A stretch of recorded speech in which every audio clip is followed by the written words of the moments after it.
vivendo uma situação bem complicada, com tantas coisas acontecendo simultaneamente. Somente neste ano de 2020, quase aconteceu uma terceira guerra mundial, com a tensão entre Estados Unidos e Irã. E pouco depois, a Austrália sofreu o pior incêndio florestal da sua história. As chamas mataram mais de 1 bilhão de animais e muitas pessoas. Aqui no Brasil, as chuvas tiraram a vida de 55 pessoas em Minas Gerais e deixaram mais de 30 mil desabrigados. Além disso, o vulcão de Krakatoa entrou em erupção, um incêndio se aproximou de Chernobyl e elevou o nível de radiação da área, as vespas assassinas invadiram os Estados Unidos, um forte terremoto de magnitude de 7,5 atingiu a Rússia e agora o México, gerando um alerta de tsunami. E se tudo isso não bastasse, enfrentamos desde o início do ano a pandemia do novo coronavírus, que já infectou mais de 9 milhões e matou cerca de 500 mil de pessoas, causando uma enorme crise mundial na saúde e também na economia, pois já são milhões de desempregados e empresários falidos até o momento. Tudo isso já é sendo o fim dos tempos descrito na Bíblia.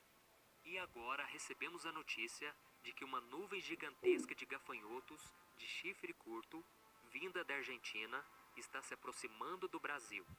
Os insetos, que são uma das pragas do Egito descritas na Bíblia, podem atravessar a fronteira com o Rio Grande do Sul. E com essas notícias tão assustadoras, ganhando repercussão na mídia, junto com a pandemia, que é considerada por muitos como uma praga, as pessoas estão apavoradas e os cristãos querem saber se essa nuvem de gafanhotos tem a ver com alguma profecia bíblica relacionada ao fim dos tempos. Mas antes de eu responder, todos os dias eu tenho trazido uma mensagem de fé sobre o Egito. A história está registrada no livro de Êxodo, escrito por Moisés. As escrituras contam que o povo hebreu foi mantido escravo no Egito por 400 anos, até que um homem criado pela filha do faraó, chamado Moisés, foi levantado por Deus para livrar o povo hebreu da escravidão egípcia e conduzi-los à terra prometida a Abraão, Canaã. No entanto, Faraó não queria libertar o povo e por isso Deus enviou 10 pragas para fazê-lo mudar de ideia. No capítulo 10 do livro de Êxodo, vemos como foi a 8ª praga, a nuvem de gafanhotos. Moisés estendeu a vara sobre o Egito, e o Senhor fez soprar sobre a terra um vento oriental durante todo aquele dia e toda aquela noite. Pela manhã, o vento havia trazido os gafanhotos, os quais invadiram todo o Egito e desceram em grande número sobre toda a sua extensão. Nunca antes houve tantos gafanhotos, nem jamais haverá. Eles cobriram toda a face da terra de tal forma que essa escureceu. Devoraram tudo que o granizo tinha deixado, toda a vegetação e todos os frutos das árvores. Não restou nada verde nas árvores, nem nas plantas do campo, em toda a terra do Egito. Nesta semana, muita gente se lembrou desse relato bíblico por causa da praga de gafanhotos que passou pelo Paraguai, chegou à Argentina e pode entrar no Brasil nos próximos dias. O governo argentino afirmou que os gafanhotos não causam danos diretos aos seres humanos, mas podem destruir muitas plantações. E a capacidade de destruição é muito grande. Só para você ter uma ideia, em aproximadamente 1 km², podem ter até 40 milhões de insetos, que consomem em apenas um dia a plantação que poderia alimentar até 350 mil pessoas ou 2.000 vacas. Mas será que isso tem a ver com alguma profecia bíblica? Será que é um sinal de que Jesus está voltando? Segundo a tradição judaica, as 10 pragas vão reaparecer antes da chegada do Messias. No entanto, nós cristãos sabemos que Jesus já veio a este mundo e que, na verdade, estamos próximos da sua segunda vinda. No livro de Miqueias, capítulo 7, existe uma profecia muito interessante sobre o que Deus fará no fim dos tempos. Veja o que está escrito. Como nos dias em que você saiu do Egito, ali mostrarei as minhas maravilhas. Há séculos, os judeus acreditam que assim como Deus atacou os egípcios com as 10 pragas, ele fará o mesmo no mundo todo. As pragas atingiram o Egito como uma punição por não tratar a nação de Israel como o povo escolhido de Deus. E quando elas reaparecerem no fim dos tempos, serão um castigo para qualquer nação do mundo que oprimiu os judeus em algum momento da história.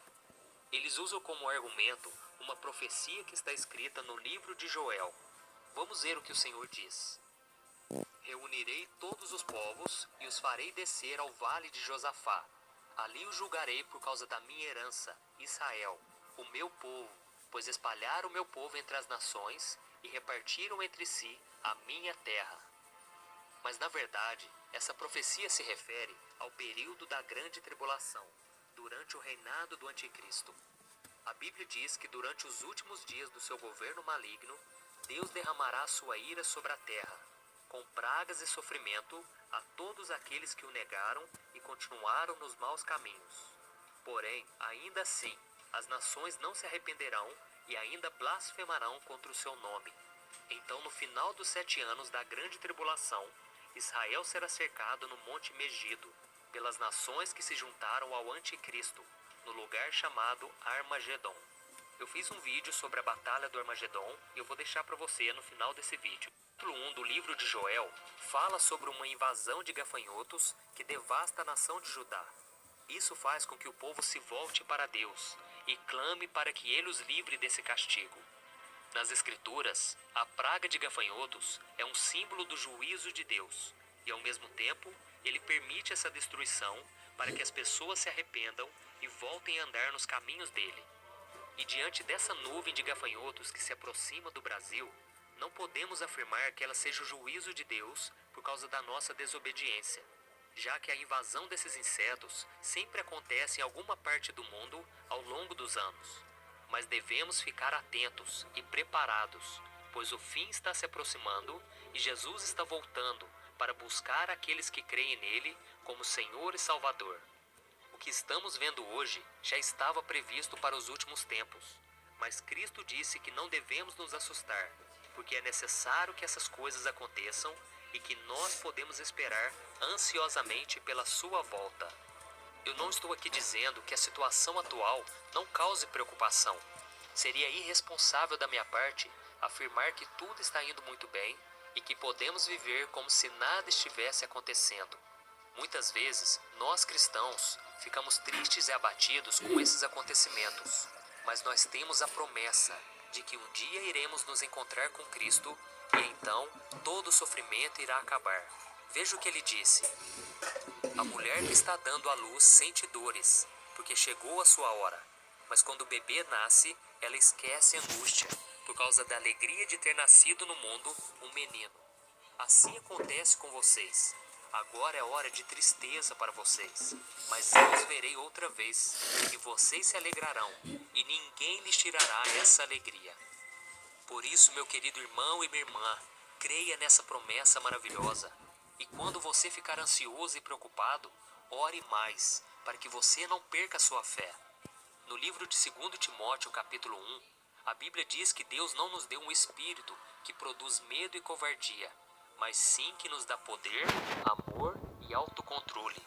As Escrituras também ensinam que o Senhor é o nosso refúgio e fortaleza, o que demonstra o tamanho do seu poder para nos proteger e nos garantir a vitória diante dos enormes problemas que estamos enfrentando e que ainda enfrentaremos no futuro. Nós estamos em tempos difíceis em todo o mundo, em que a sabedoria do homem e as suas riquezas não estão conseguindo resolver os problemas.